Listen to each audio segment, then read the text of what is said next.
국보 제11호 미륵사지 석탑이 20년의 보수공사를 마치고 역사적인 준공을 받았습니다. 기대 효과와 앞으로의 과제를 짚어봤습니다. 이번에 복원한 석탑은 미륵사지에 있는 2개 석탑 가운데 서쪽에 있는 탑입니다. 바로 옆 동탑은 이미 17년 전 신중한 고증 없이 짧은 시간에 복원해 최악의 복원 사례로 혹평을 받고 있습니다. 선거제 개편안이 진통 끝에 신속 처리 안건에 지정됐는데 지역구 축소 문제가 가장 큰 쟁점이 될 것으로 보입니다.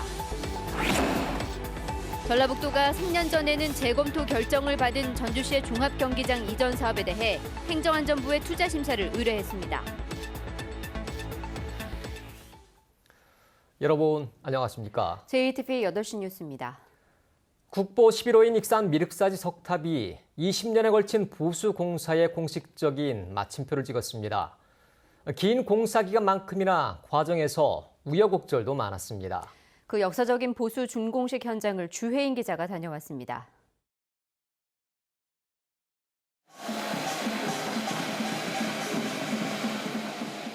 국내에 남아있는 가장 오래된 석탑이자 가장 큰 석탑. 국보 11호 익산 미륵사지 석탑이 다시 장엄한 모습을 드러냈습니다. 지난 1999년 문화재위원회에서 해체 보수를 결정한 지 20년 만입니다. 1915년 무너진 부분에 일제가 더 씌운 콘크리트는 해체에만 10년, 다시 쌓는 데까지 4년이 더 걸렸습니다. 1300여 년 전 왕후께서 왕과 왕실 그리고 백성의 안녕을 위해 탑을 세우신 그 마음을 그대로 가슴에 담아 여기 돌 하나, 흙 한 줌의 역사를 어루만졌습니다. 단일 문화재로는 가장 오랜 시간을 들여 수리한 만큼 다양한 연구 성과도 쏟아졌습니다. 복원 과정에서 원래 돌의 81%를 다시 사용해 최대한 옛 모습을 살리면서 구조적 안정성까지 확보했습니다. 남아있는 대로 복원을 했습니다. 그러니까 없어진 부분은 모르기 때문에 상상으로 맡기고 그래서 최대한 문화재의 우리 문화유산의 그 진정성을 살리려고 노력을 했습니다. 돌 사이 틈을 메우는 무기질 재료 개발을 비롯해 등록된 특허만 5건. 이렇게 축적된 국제적 수준의 복원 기술로 해외 진출의 길이 열렸습니다. 2009년 복원 과정에서 발견된 사리 정음은 미륵사지가 백제의 왕궁터임을 밝혀주면서 학계와 문화계에 큰 기여를 하기도 했습니다.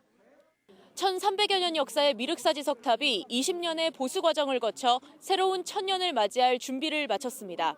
JTBC 뉴스 주혜인입니다. 국내에서 가장 오래된 미륵사지 석탑이 20년의 보수를 끝내고 역사적인 준공을 맞이하면서 기대 또한 커지고 있습니다.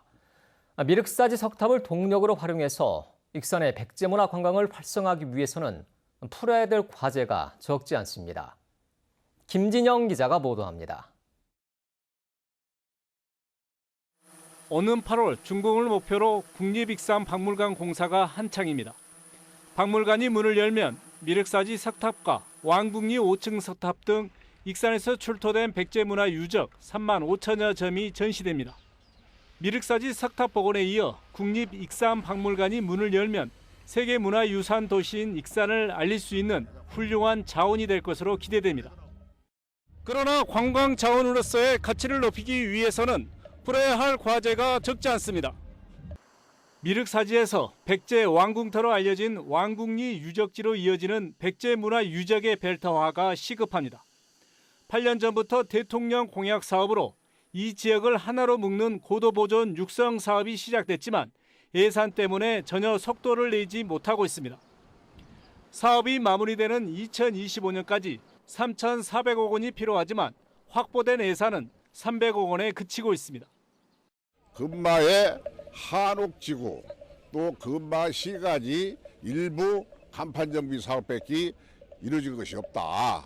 그러면 10년 동안에 과연 그러면 정부에서는 무엇을 했냐.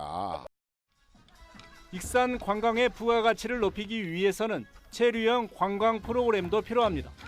함나 삼부잣집과 함나 한옥체험단지 등을 연계한 한옥자원은 익산의 체류형 관광의 중요한 자원이 될 수 있습니다. 한옥자원을 활용한 다양한 문화체험 등은 역사문화 도시의 이미지를 부각시키는 데도 효과적인 만큼 집중적인 연계 전략이 요구됩니다. 백제문화유산인 미륵사지와 조선문화의 유산인 함나한옥 체험관을 연계한 부가가치를 높일 수 있는 익산시의 지원책이 필요할 것 같습니다. 미륵사지 석탑 복원을 계기로 세계적인 역사문화 관광도시로 성장하는 발판을 마련한 만큼 그 효과가 극대화되도록 전라북도와 익산시가 힘을 집중해야 할 것으로 보입니다. JTB 뉴스 김진영입니다. 이번에 복원한 석탑은 미륵사지에 있는 2개의 석탑 가운데 서쪽에 있는 탑입니다. 바로 옆 동탑은 이미 17년 전에 복원했는데요. 신중한 고증 없이 짧은 시간에 복원해 전문가들 사이에서 최악의 복원 사례로 혹평을 받고 있는 탑입니다. 이 소식은 송창용 기자가 전합니다. 서탑과 함께 나란히 서 있는 동탑. 웅장하긴 하지만 새하얀 화강암 탑에서 1400년의 장구한 역사를 살펴보기란 불가능합니다. 미륵사지 동탑의 복원이 완료된 건 1992년입니다. 완전히 무너져 내려 원래 형태를 알 수 없는 상황에서 새 부재와 현대 기술을 마구잡이로 활용해 불과 1년 만에 완성했습니다. 상상의 산물, 심지어 다이너마이트로 폭파하고 싶다는 전문가의 얘기까지 나온 이유입니다. 서탑 복원을 초기에 주도한 유홍준 전 문화재청장이 동탑을 최악의 복원 사례로 꼽으며 서탑만이라도 제대로 복원해야 한다고 강조했던 이유입니다. 이 전문가, 미술가, 건축가, 건축사가 모든 사람들의 의견을 종합한 이 공모 과정을 거쳐가지고 가장 이상적인 형태로 추구할 생각입니다. 이 같은 혹평과 의지가 반영되며 서탑은 20년 만에 국내 최대 서탑이라는 명성에 걸맞는 옛 모습을 되찾았습니다. 동탑이 서탑 복원의 반면교사가 된 셈입니다. 최악의 복원 사례와 최고의 복원 사례가 한 곳에 자리 잡게 된 어색한 상황이지만 후대의 교훈이 되고 있다는 평가입니다. 지난 20, 30년간의 우리나라 문화재 수리의 어떤 관점이랄까요? 이런 것들이 변화돼 왔음을 보여주는 단편적인 사례라고 볼 수가 있습니다. 그래서 앞으로도 여러 가지 시사점이 있을 것이고 이에 대한 고민과 또 검토들이 더 필요할 수도 있다. 전북에서는 현재 가야와 후백제 유적에 대한 복원 작업이 활발하게 추진되고 있습니다. 미륵사지의 상반된 복원 사례가 창작보다는 역사적 사실에 기반을 둔 복원이 필요하다는 것을 보여주고 있습니다. JTB 뉴스 송창용입니다. 국회 선거제 개편안이 진통 끝에 패스트트랙, 신속 처리 안건에 지정됐지만 여전히 갈 길은 멀어 보입니다. 합의안을 마련한 사당의 셈법이 제각각이고 무엇보다 지역구 축소 문제가 큰 쟁점이 될 것으로 보입니다.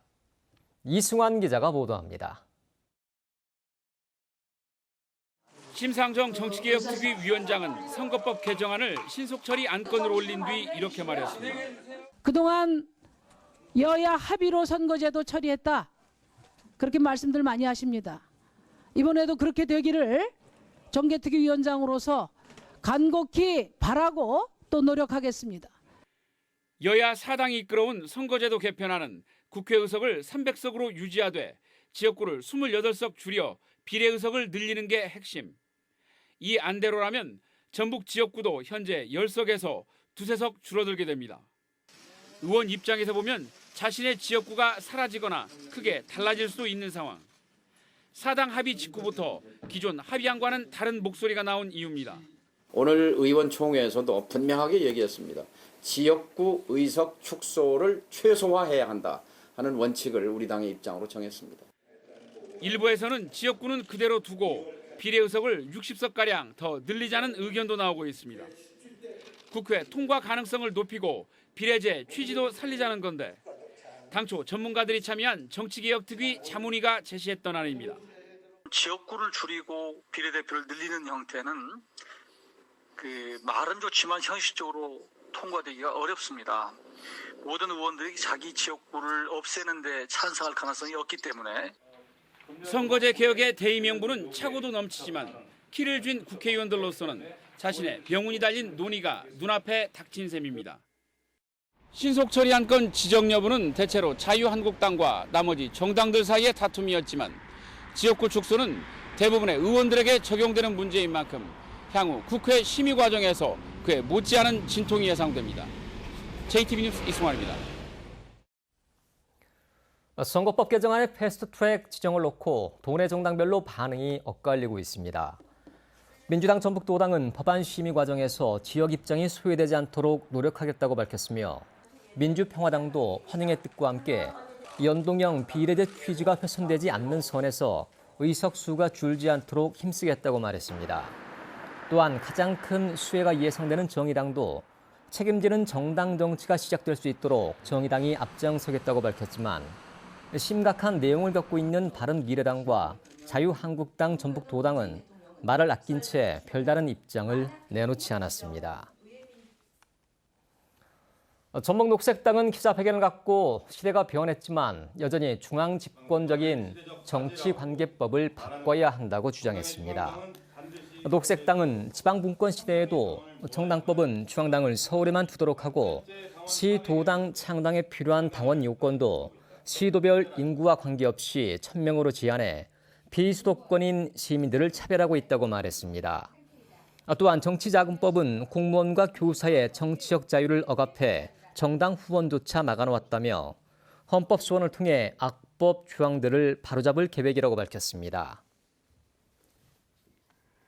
전라북도가 전주시의 종합경기장 이전 사업에 대해 행정안전부에 투자 심사를 의뢰했습니다. 3년 전 재검토 결정을 받아 제동이 걸린 사업인데 이번에는 어떤 판단을 받을지 주목됩니다. 권대성 기자입니다.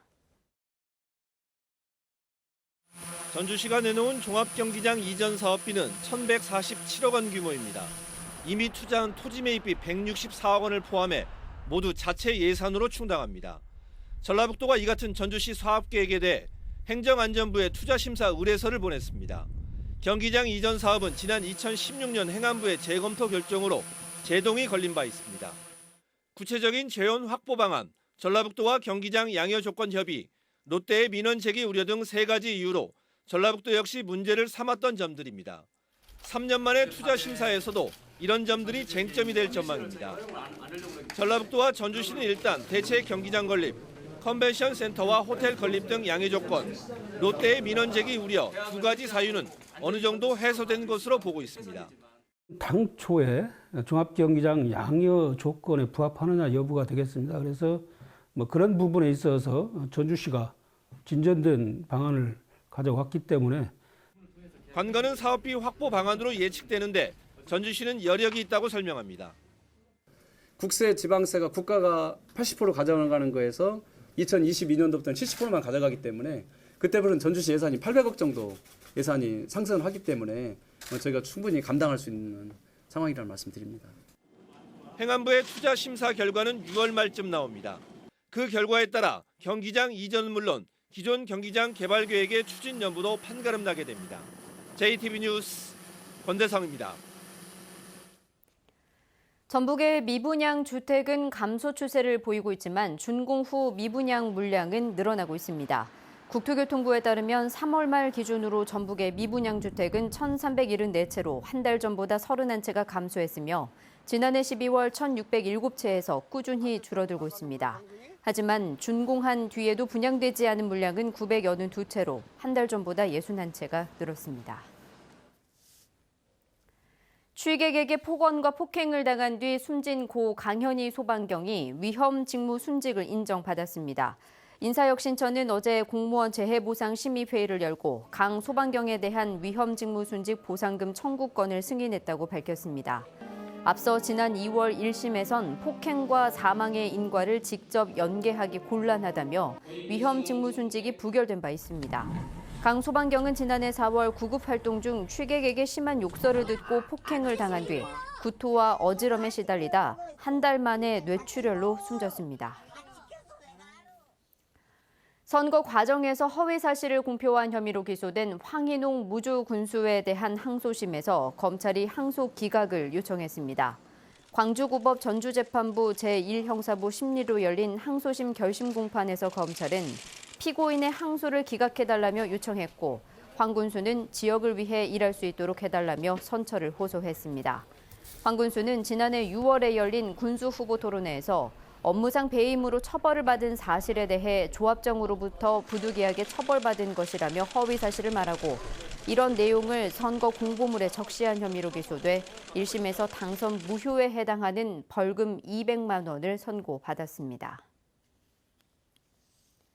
오늘 새벽 0시 20분쯤 정읍시 농소동의 한 아파트 단지가 정전됐다가 1시간 30분 만에 복구됐습니다. 정전으로 아파트 460여 세대 일부가 냉장고 등 전기 제품을 사용하지 못하는 불편을 겪었습니다. 한국전력은 전신주 위에 있던 까치집이 비에 젖어 전류가 흐르면서 필외기가 파손된 것으로 보고 정확한 원인을 조사하고 있습니다. 5월의 첫날인 내일은 대체로 구름만 많은 가운데 포근하겠습니다. 다만 대기가 정체되고 오후엔 중국발 황사 영향까지 받으면서 공기질은 차차 나빠질 것으로 보입니다.